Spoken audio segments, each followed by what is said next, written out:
une dinguerie. Mais jusqu'à quand ça va durer comme ça? Écoute ce que je vais te raconter là, et tu vas voir, ça c'est la réalité en fait. C'est la sortie de l'établissement où je suis, en plein centre-ville d'une très grande ville de France. Jamais, il y a 25 ans, j'aurais cru dire ça un jour. Et pourtant, aujourd'hui, c'est exactement ce qui se passe. On ne peut absolument rien y faire. Et pourtant, c'est ce qui se passe chaque week-end, du jeudi au samedi soir. Je t'explique. Aujourd'hui, la délinquance est telle que je dois faire des choix. Des choix entre des mineurs isolés qui volent, des gens qui sont de passage sur ce lieu très important de la grande ville d'où je suis, ou des dealers qui vont protéger un territoire et faire en sorte que les gens qui y passent soient assez tranquilles pour pouvoir faire un deal. Je ne sais pas si tu te rends compte de ce que je suis en train de te dire là, mais c'est pourtant la réalité et ça fait des mois que ça dure comme ça. Alors en fait, comment ça se passe? C'est-à-dire que pour éviter que j'ai trop de blessés, car chaque week-end, on se retrouve à intervenir sur des individus, sur la voie publique, pour sauver d'autres personnes, pour sauver des victimes. Ça, c'est la réalité. Et c'est par dizaines de personnes. Ça n'est pas notre rôle, et pourtant on le fait, car les gens se font déglinguer, des nanas se font déglinguer pour des portables ou pour des portefeuilles.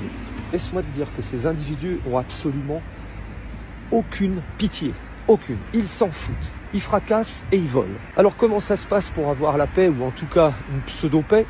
On finit par négocier avec des dealers pour qui on laisse en gros le territoire, afin qu'ils puissent nettoyer la place et puis mettre hors d'état de nuire, ou en tout cas mettre très très loin de ces lieux importants de passage, tous les petits voleurs, les mineurs isolés qui fracassent les gens.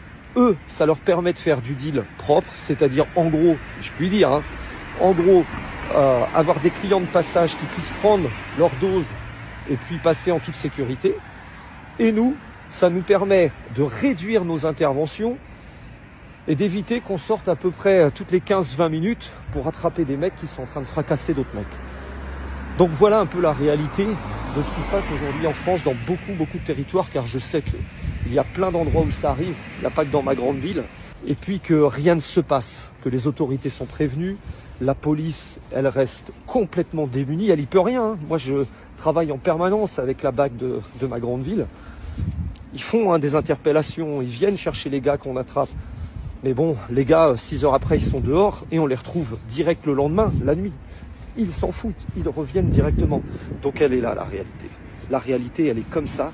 Combien de victimes il va falloir pour qu'à un moment donné, les choses changent? J'en ai aucune idée. Et toi, est-ce que tu en as une idée? Le Yarn tout seul.